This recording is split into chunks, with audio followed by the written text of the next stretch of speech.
দশম শ্ৰেণীৰ সমূহ ছাত্ৰ-ছাত্ৰীকে আমাৰ চেনেললৈ স্বাগতম জনাইছো। ছাত্ৰ-ছাত্ৰীসকল, এইটো এটা বৰ দৰকাৰী ভিডিঅ' হ'ব তোমালোকৰ কাৰণে, কাৰণ ইয়াতে যিবোৰ প্ৰশ্ন আজি আলোচনা কৰিবলৈ ওলাইছো তোমালোকৰ বহুত কামত আহিব। তোমালোকে স্ক্ৰীনত চাই যাবা আৰু মই তোমালোকক প্ৰশ্নবোৰ বুজাই দিম।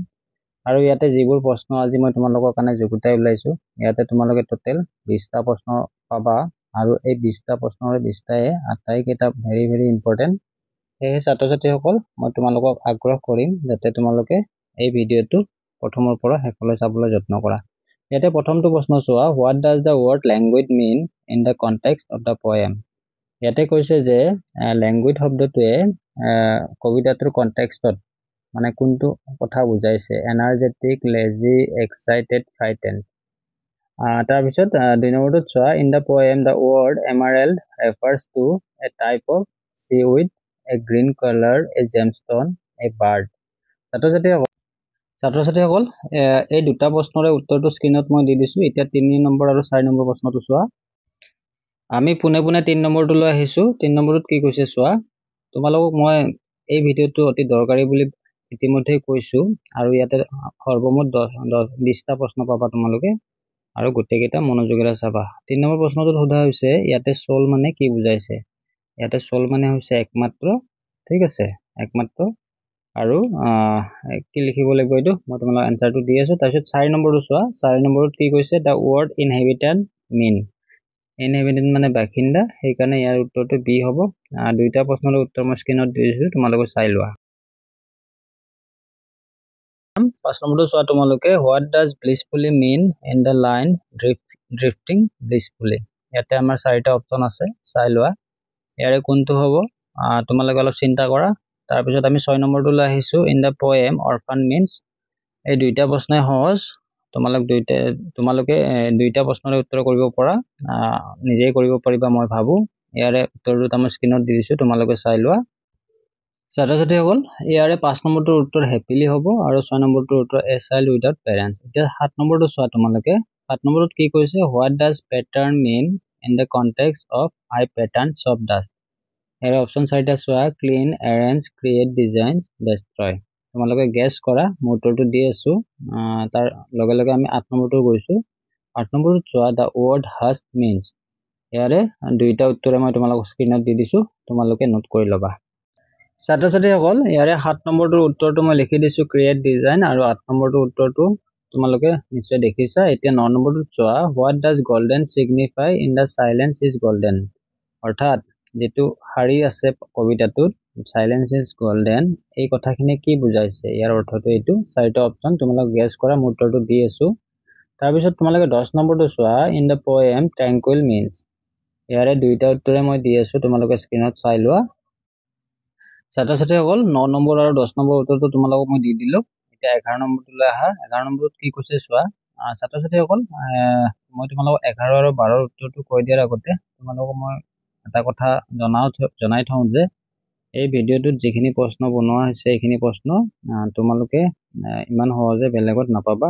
এইখিনি দৰকাৰী প্ৰশ্ন, আৰু এইখিনি শব্দ অৰ্থৰ ভঁৰালটো তোমালোকৰ টনকিয়াল কৰিব। লগতে এইবাৰৰ চেবাৰ যিটো পেটাৰ্ণ, কি প্ৰশ্ন আহে, কিছুমান প্ৰশ্ন আমি গম নাপাব পাৰো, সেইকাৰণে আমি প্ৰিপেয়াৰ হৈ থাকিব। সেইকাৰণে তোমালোকে এই ভিডিঅ'টো প্ৰথমৰ পৰা শেষলৈ চাবা। 11 নম্বৰটোত কৈছে, what does rare mean in life in a tower is tranquil and rare. ইয়াতে কমন, আনইউজুৱেল, ডেঞ্জাৰাছ, চিপ। ইয়াৰ উত্তৰটো মই দি আছো। এতিয়া 12 নম্বৰটো চোৱা, দ্য ৱৰ্ড চাৰ্টেনলি মিনছ।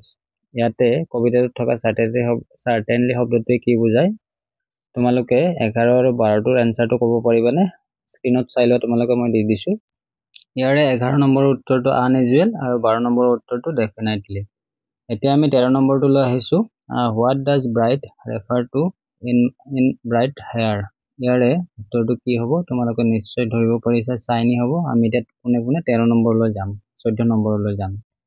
ছাত্ৰ-ছাত্ৰীসকল, তোমালোকে চোৱা 14 নম্বৰটো, what does sulking mean in the context of stop that sulking at once Amanda. ইয়াৰে উত্তৰটো কি হ'ব, তোমালোকে ধৰিব পাৰিছানে? 14 নম্বৰটো ঠিক আছে, মই কৈ দিছো। ইয়াৰে উত্তৰটো বি হ'ব, অপশ্যন বি, তোমালোকে মনত ৰাখিবা। এতিয়া আমি 15 নম্বৰ প্ৰশ্নটোলৈ যাম। ছাত্ৰ-ছাত্ৰীসকল, এতিয়া 15 নম্বৰটো চোৱা, দ্য ৱৰ্ড মুডি মিনছ। ইয়াৰে উত্তৰটো কি হ'ব, তোমালোকে ধৰিব নিশ্চয় পাৰিছা। এইটো সহজ প্ৰশ্ন। ইয়াৰে উত্তৰটো চি হ'ব, ফ্ৰিকুৱেণ্টলি চেঞ্জিং ইম'চনছ। ছাত্ৰ ছাত্ৰীসকল এতিয়া আমি 16 নম্বৰটোলৈ আগবাঢ়িম। তোমালোকে চোৱা 16 নম্বৰটোত কৈছে ইন দ্য পয়েম ড্ৰিফটিং মিনছ, অৰ্থাৎ ড্ৰিফটিং শব্দটোৰ অৰ্থটো তলৰ অৰ্থবোৰৰ কোনটো শুদ্ধ। ইয়াৰে উত্তৰটো আমি কোনটো লিখিব লাগিব তোমালোকে অনুমান কৰিব পাৰিছা নিশ্চয়। আৰু তোমালোকৰ যদি অনুমানত ভুলো হয় মই তোমালোকক কৈ দিছোঁ, ইয়াৰে উত্তৰটো এ হ'ব, মুভিং শ্ল'লি। এতিয়া আমি পোনে পোনে 17 নম্বৰটোলৈ আগবাঢ়িছোঁ। 17 নম্বৰটো চোৱা, the word emerald is use to describe.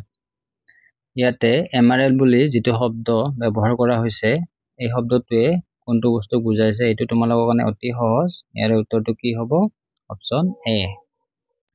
ছাত্ৰ ছাত্ৰীসকল 18 নম্বৰটো চোৱা, 18 নম্বৰটোত কি কৈছে, what does mermaid mean in the poem, অৰ্থাৎ মাৰমেড মানে আমাক কি বুজাইছে। ইয়াৰে অপশ্যন কোনটো হ'ব, প্ৰথম অপশ্যনটো চোৱা, a sea creature with the head of a fish, এইটো হ'বই নোৱাৰে। এতিয়া বিটো চোৱা, a sea creature with the head of a woman and body of a fish, আমাৰ বিটো হ'ব, আমাৰ চিটোত কৈছে চিটো নহয় আৰু বিটো নহয়, সেইকাৰণে বিটো হ'ব। এতিয়া আমি 19 নম্বৰটোলৈ আগবাঢ়িম।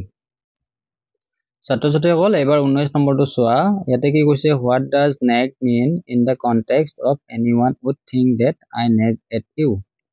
ইয়াতে উত্তৰটো কি হ'ব তোমালোকে ধৰিব পাৰিছানে? ইয়াৰে উত্তৰটো প্ৰথম অপশ্যনটো হ'ব নোৱাৰে, প্ৰেছ মানে প্ৰশংসা কৰা, নিশ্চয় আমান্দাক নাকে প্ৰশংসা কৰি থকা নাছিলে।